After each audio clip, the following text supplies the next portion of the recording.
But as I'm falling and I'm hearing these demons and I have this knowing, and this is where I'm going forever. I knew it was for eternity. It was just a knowing. And I'm trying to stop myself and I'm grabbing at the walls and grabbing at whatever I can. This is Touched by Heaven. Everyday encounters with God. Those moments when heaven and earth collide and we see God. We see His hand reaching out to us, attempting to get our attention, inviting us into a closer relationship. Here we share stories of encounter with angels, divine intervention, prophetic dreams, visions. In this episode, near-death experiences. I'm your host, Trapper Jack. Welcome to episode 97. I love this topic. I think there is, as far as just the strength of evidence in terms of that there is a heaven, a hell, a God, a Satan, and all that, pretty tough to beat near-death experiences. These shared experiences. I remember back in the 70s reading the very first book of the first compilation of these stories written by a guy named Moody, Life After Life. And everyone just went, what? We found out for the first time all these shared experiences of, well, there was this tunnel and this white light, and I saw my deceased uncle, and I was at heaven, and on occasion, there were these demons, and I seemed to be dropping into hell, and they seemed to be connected to a person's lifestyle, a person's heart, a person's mind. Near-death experience, but the skeptics would say, it's just in your head. It's just in your, but that doesn't explain something.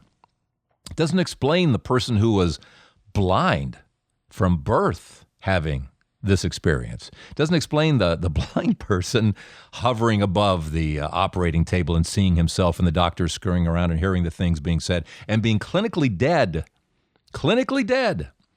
and coming back and saying, here's what I saw, here's what I heard, and just, that's stunning. The evidence is just crushing to the skeptical view. And here's all this evidence. And in this episode with Faith Green, Faith, you'll love Faith. Hello. Well, how we doing, Faith? Hi, can you hear me? We get to go with a woman from Australia named Faith. I was named Faith, but I had absolutely none. And yes, yeah. I get you. There was no faith. She grew up Catholic, hated her Catholic faith. Prayer, a waste of time. Hell, demons, all that talk. Fear, that's just fear tactics is all that. That's just there to make you behave is all that is. Her mom and grandmother, they came from faith and stayed with faith. In fact, how she got her name was that her grandmother somehow one day just said 3 times in a row, "Call her Faith." My mum said, what? She said it 3 times, call her Faith. And everyone looked at her like, I guess her name is Faith. My mum, to this day, said it freaked her out. That's why she called me Faith. I don't even have a middle name, just Faith. But being told this as a child, I resented it, I guess you could say. My mum would always say, you're special, God named you, and things like that. And so I've never really talked about that, but that's how I got my name. In this episode, in fact, I'm going to make this 2 episodes. There is so much here. Because we get to go with Faith Green to hell and to heaven. We get to experience all of it with Faith Green. Faith died back in 2014 more than once, first on the operating table, and before she went into surgery, her mom brought a priest in for a confession. I don't remember it, but Mum said I did. And obviously, if I didn't remember it, I didn't mean it. I never meant any of these. Going to church and doing confession, I never meant it. I never had real faith. I did as a little girl, and then I lost it. But I never had real faith, not like I do now. Faith Green would tell you that 18 months prior to dying, she was living what she would call a normal life. This is before the spiral into drugs, addiction, meth being the latest drug of choice, an infection that worked along with the drugs that caused a weakening in her heart. Her aortic valve needed attention. She needed this operation. I'm surprised I'm here, but anyway, thank you, God. And Faith was now in the business of drugs. She was in the underworld. She was ruining lives. She was selling this stuff. Yes, I was living a pretty rotten lifestyle. I was living with my partner. We were doing everything. We were doing everything. Any crime that you could pretty much get away with to make money, the cars, the power, and with that power, I was almost at one stage, I think, even addicted to that, having people afraid of me, afraid of who Matt and I were, afraid of who our friends were. We were hanging out with some really, really dark, dangerous people, and we got ourselves involved in something we were in no way prepared for. You ever done any jail time? Never. I would have deserved to. Faith had long ago turned away from God. More recently, she had turned to a life of crime, and this was the moment that God decided to reveal himself to Faith through a series of near-death experiences, beginning with her open-heart surgery in June of 2014. The first thing I remember was looking up and seeing the surgical lights. And I don't know how to describe it. Some of the things that I try to put into words, but I just cannot describe. But it's almost like the roof opened up and this most incredible, warm, loving light just came down and it engulfed me. And I remember just looking at this light thinking, I just want to go there, please. I just want to go there. And I was in awe. I was in absolute awe of what I was not just seeing but feeling. I hadn't felt that kind of love in a very, very long time, and that kind of safety and just unconditional love. It was so pure. I just wanted to go there, and that's where my mind was at, I guess. That's the only way I can describe it. It was so powerful. It was just light, and I was just floating toward the light, and it was like, it felt like a vacuum, like something really fast sucking you back in. Faith doesn't know it, but she's died. On the operating table, she died and then came back. Now she's in a 2-week coma. She's going to die again. So she's all hooked up. She's got all these tubes, and she's gone. She's in a coma as far as everyone there at the hospital is concerned. She's in a coma. She's out of it. And yet, on a spirit level, she's seeing everything. She's seeing people come in. She's seeing the doctors. She's seeing the nurses. She wants to communicate with these people. She's trying to communicate with these people. And I was trying to get their attention, but I couldn't. And I could see everything that was going on. The nurses, different nurses coming in and that. I'm seeing things that's happening in the room, and like I'm talking to you right now.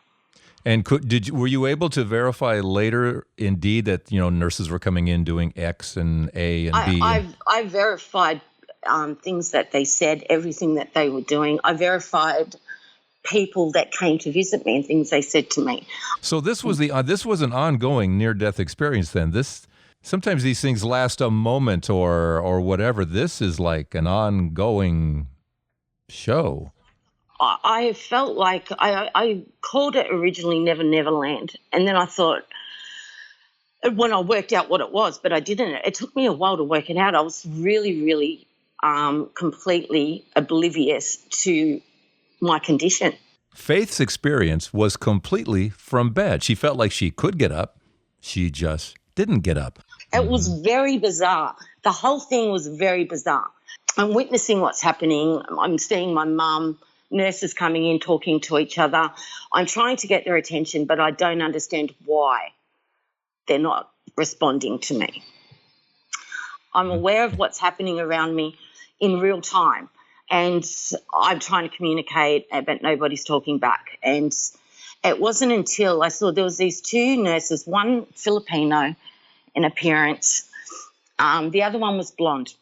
They're really pretty, like really pretty women, and they were talking in the corner. And I remember looking over, and they're going through my paperwork, and they're lifting up pages. And as they're lifting up the pages, I see an upside-down crucifix.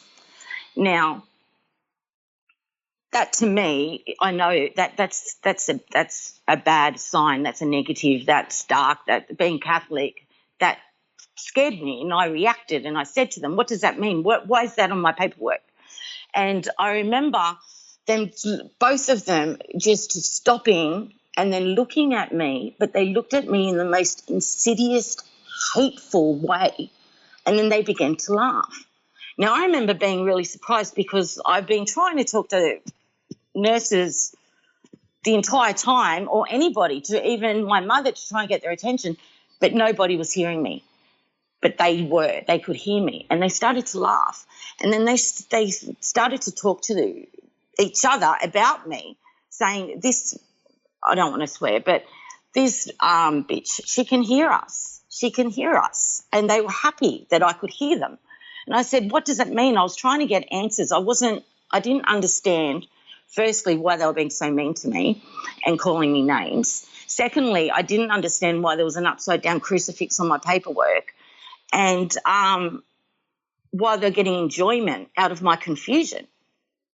And they just said, well, you screwed your life up, Faith, and the upside-down crucifix, that's your mark. You've been marked for hell. And I said, what do you mean I've been marked for hell? I was trying to, and as they're saying this to me, I'm not comprehending what they're saying. It was extremely traumatic, to say the least. So I'm trying to work out, what do you mean I've been marked for hell? Because I feel like I'm fine in my hospital bed talking to you. And they said, we're just waiting for you to die. And you're going to hell. You screwed your life up on earth, and yeah, this is... The whole concept of this doesn't make any sense, does it? It's like finally somebody's talking to you, and they're talking to you like this. Yes. Because you don't know who they are yet. No, I think they're nurses. I think they're just two bad people trying to hurt me. Are they dressed like nurses? Gowned up like nurses, and interacting. Now, this is what freaks me out, interacting with other nurses. So I think I've got a little more understanding on that now, and it was actually after speaking to Howard Storm. Faith referencing Howard Storm, one of the more celebrated near-death experiences, because he too encountered demons and then Jesus. We have Howard back at episode 7 of this Touched by Heaven podcast. I believe that the demon nurses, because that's what they were, and when I figured out that they were demons, that they laughed at me even harder then. It was like I was an idiot because I didn't work it out soon enough. Everything was mocking, belittling, and hate, and they took my hope away. And without hope, what do you have? They pretty much said there was nothing I could do. I absolutely believed them. So they tortured me in ways where they would pull memories of some of my worst childhood experiences, memories that I had forgotten about, but I would relive it, visualize and relive it. Do you understand? Yeah. It was very, the whole thing was bizarre, but it was all about torture. And when I did work out what they were, and it wasn't until one touched me actually, and her hand was ice cold, and when I realised, and I could see just the side of her eye, and it was sort of like reptilian, and then it just went black, and then the other demon nurse's eyes went black. And it was then I said, use the demons. And they went, yes. And they laughed. They were laughing and mocking and calling me the most disgusting, vile names. They hated me. And all they wanted to do was hurt me. They couldn't wait. They were in glee and they wanted to assist. And they kept saying those words too. And they've always stayed with me, assist in my transition. They were assisting you in your transition. Transition. Interesting. And it creeps me out to this day. But there was a doctor who always wore black. He was bald. He had piercing blue eyes. That is the only time I actually saw a doctor talk to them and give them instructions, knowing what they were. And is this a real doctor? Is this an actual doctor? A real doctor. You verified that afterwards. You verified after. Yes. He would come into my room during my coma, and I only ever saw him talk to the demons once when he said, you need to assist in transition, she's taking too long. And I remember being horrified that a doctor's instructing them. And they came up with this plot to inject an infection in my line. And as she's injecting the infection in my line, I'm literally grabbing my lines and trying to stop, like you do with a hose, to stop the flow of water from going in. I was actually pulling out stomach drains and catheters. I mean, I pulled out, I think, 3 times catheter and 2 stomach drains. Do you think they were trying to fool you into doing that, or do you think something was actually going on into your body? Well, I think, honestly, that, I don't know. I got an infection. But think about this. If an infection is happening, and they can create in your mind that they're going to put the infection in, and then they have you ripping tubes and all this kind of stuff. They kind of get what they want. You know what I mean? They got a crazy person here is what you look like. Well, that's exactly right. They ended up tying me to my bed because I was a danger, not just to myself, but to nurses.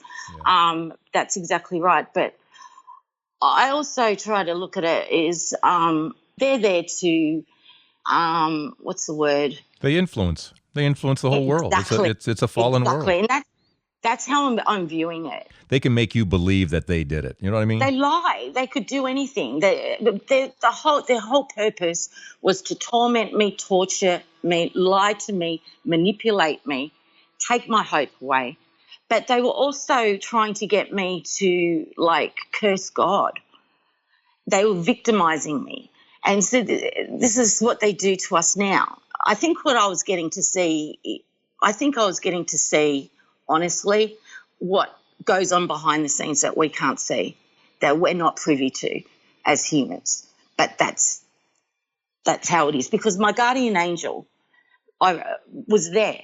Now, I met him later in heaven. He was there. He was always in the background. They tell you telepathically. It's like a knowing. I knew that. He was always there, but I never, ever called out to God. If I had called out to God, he would have been there for me straight away. Yeah. I bought into the demons' lies. I bought into their manipulation. I felt victimized. I didn't understand why they hated me so much. I didn't feel deserving of it. And I had blinders on. I was just so focused on them and trying to survive that I wasn't seeing all the beautiful miracles that were happening around me.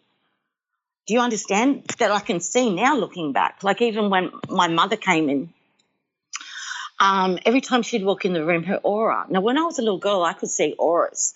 And it went away when I think I was about 12 years old. And her aura was just magnificent. And it repelled the demon nurses. They would leave. And I got peace. It was the only time I got peace. And when my mum prayed, I not only I could see her prayer. I could see the power of her prayer.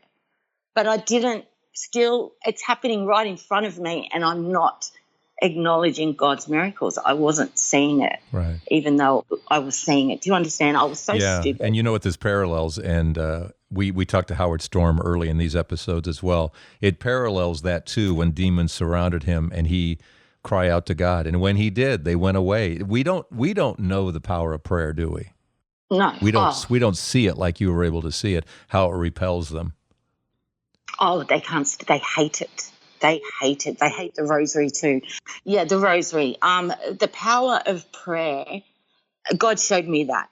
He showed me it was prayer that did that. And I'm so glad he did, because I used to think it was a waste of time. I used to see it as a punishment as a child. I really did. I resented the rosary.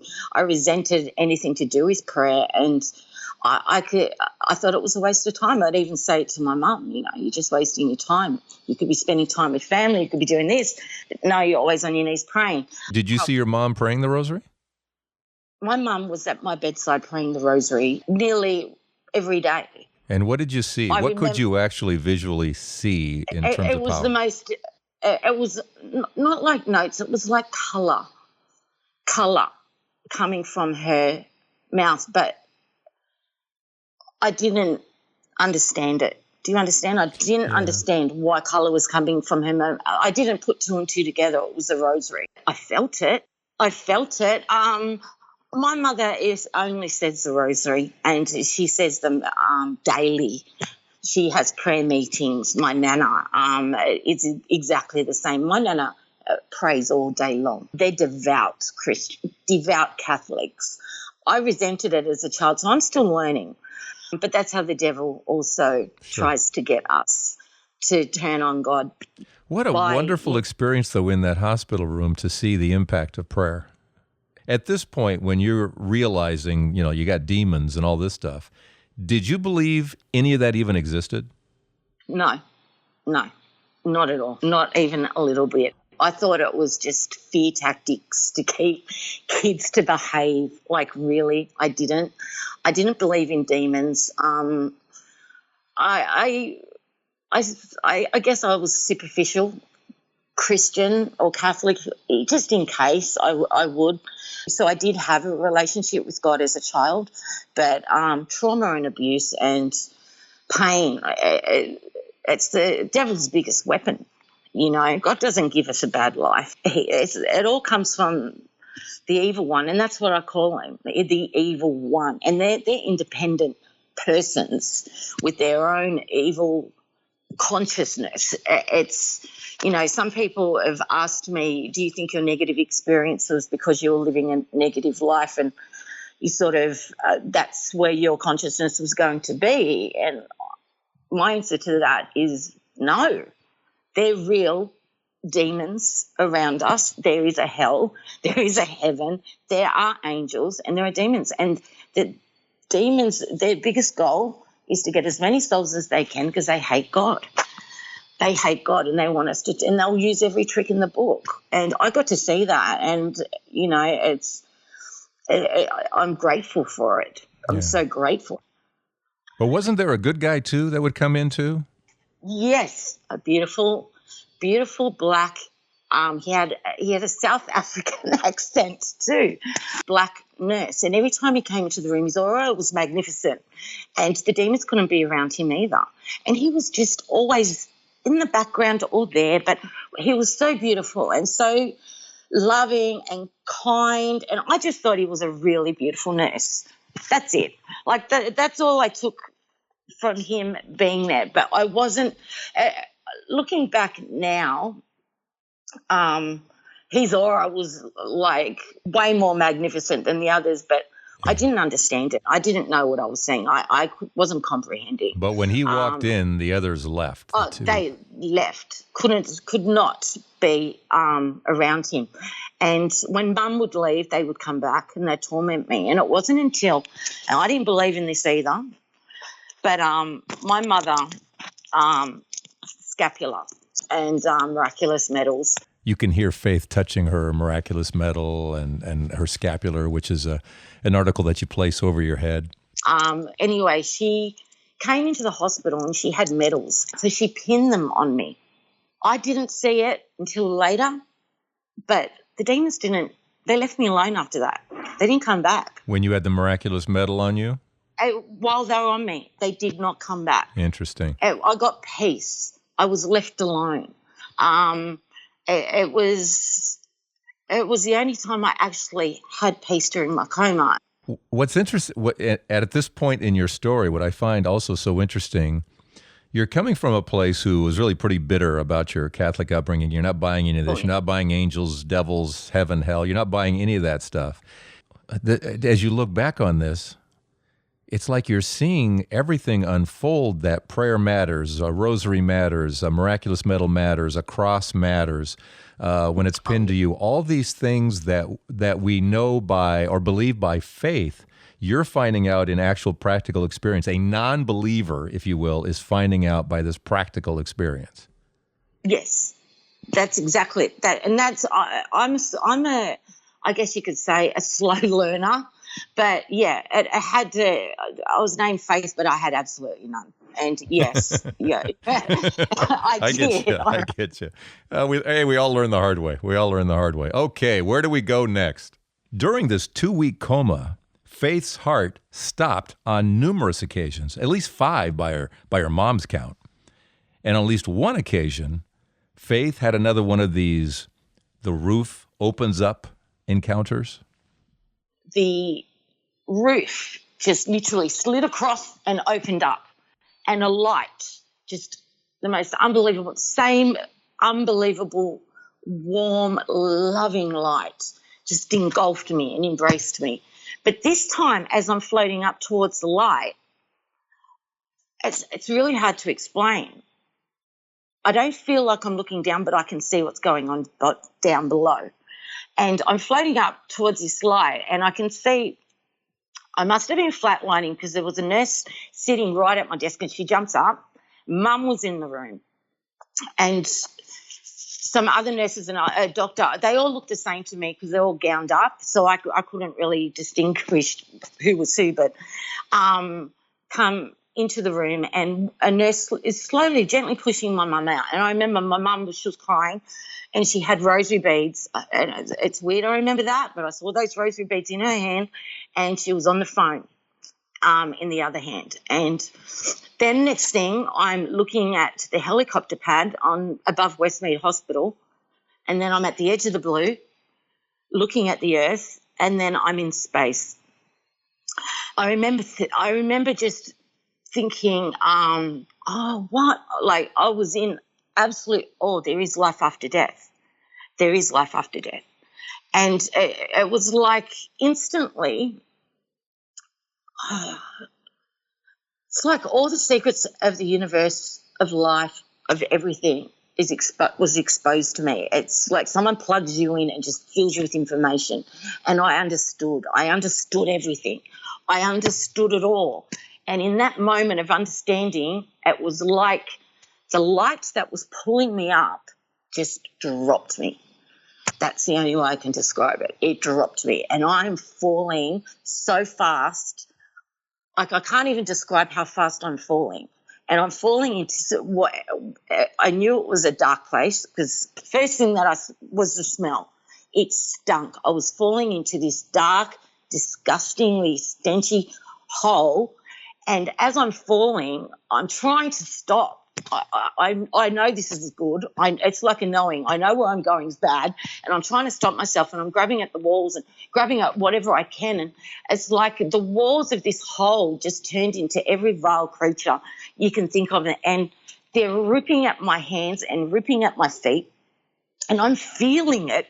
I'm feeling every tear, bite, sting, and as I'm falling, by this stage I know I'm going to hell because I can hear the demons laughing.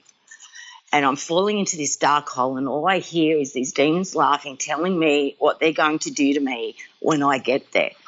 And the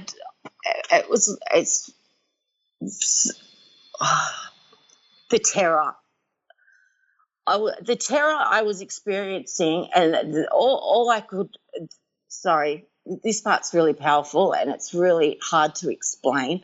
But as I'm falling and I'm hearing these demons, and I have this knowing, and this is where I'm going forever. I knew it was for eternity. It was just a knowing.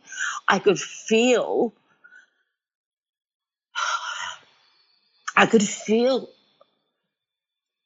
think, God's essence, the light, the good part of me, the good faith was leaving me, and I was just being left with the rotten evil that I'd allowed corrupt me.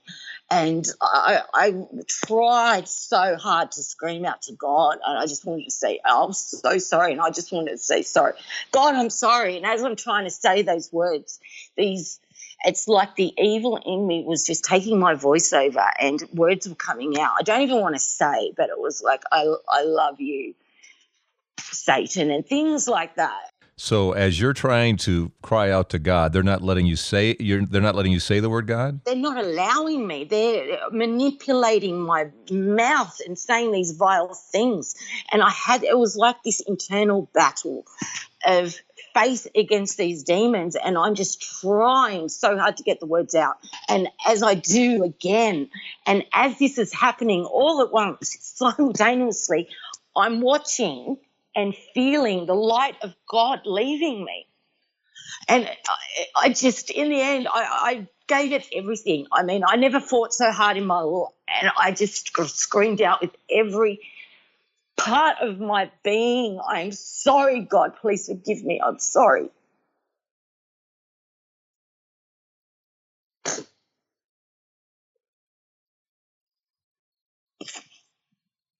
Sorry. No, that's real. That's real faith. That's real. He did. He forgave you. And it was like in an instant, I'm back in the universe, in space, I'm just floating. And God wanted me to see this because I needed to see the power of prayer. I'm looking at the earth, but this time, the earth is vibrating this energy of energies. There's no way to describe it, but this vibration is coming off the earth. And it's like space pictures, but it's so much more beautiful. And you've got to imagine a pulsation, vibration of this most beautiful, beautiful sound.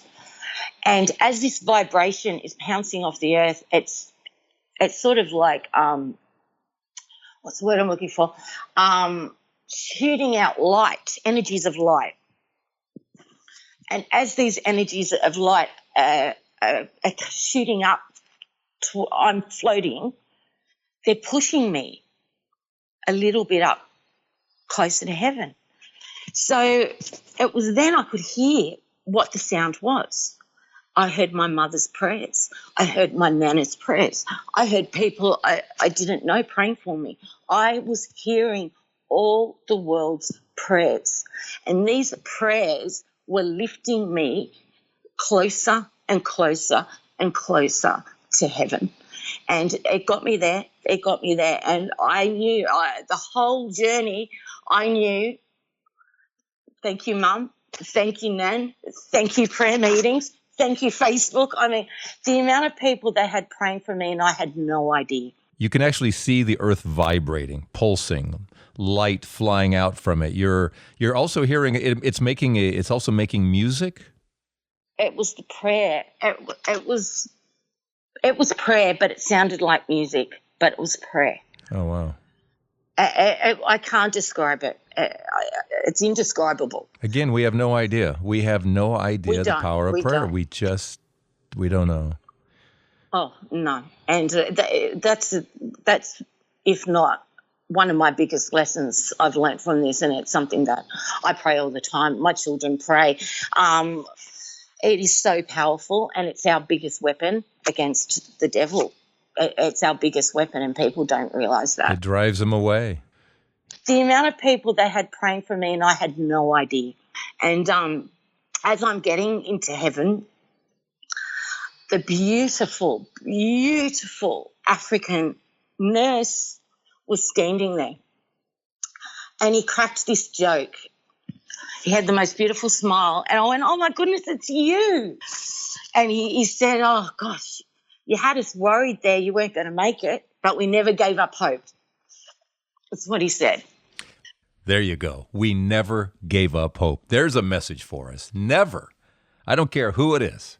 Never give up hope. Never stop praying for people. Next week, there's so much more. There is so much more. As good as this was, there's so much more. Way more beautiful and way more perfect and way more alive. What faith sees and hears in heaven, what she is allowed to remember is phenomenal when she comes back. It's things you've never heard before. Never heard before. But let's just, before we go though, I just want you to think about a couple of things. Do you see how easy it is to make the demons fly away? Prayer.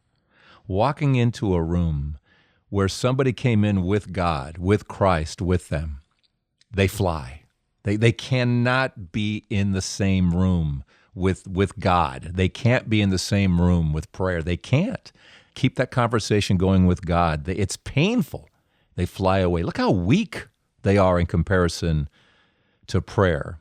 And just keep asking yourself, why do they hate us so much? What have I done to them? Everything. Do you see how their power is neutralized? They have no power around God. They have no power around prayer. They have no power when we're connected to God. They fly. Why do they hate us? We kill them. I mean, we neutralize them. We mute them. They're all about ego and self and having power and delivering people into hell. And they hate God and they hate us and anything that would mute their influence in this world. This is their world. Jesus said it. He is the ruler of this world. And we come in and we neutralize, we mute, it's bombs away, man, in this war. Do they hate us? You bet they do. Wouldn't you hate someone who walked into a room and you no longer could talk and you no longer could move your body and you were just paralyzed? If someone just could do that to you, I guess how you'd feel towards them. Well, that's how they feel towards us. They hate us. But look again, this is interesting again. It doesn't end when our life ends. There's still that battle, isn't there? There's still that battle after we die. There may still be a battle going on, as there was, over faith's soul. she's still borderline, isn't she? There's still something in her. And so here's God gives her this warmth of his love, first to help her understand that there is a God right before he allows her to plummet into hell.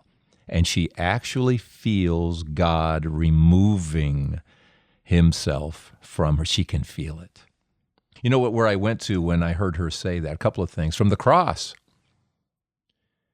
When we mentioned this in last week's episode, the Father completely disconnected from the Son so that the sacrifice would be complete.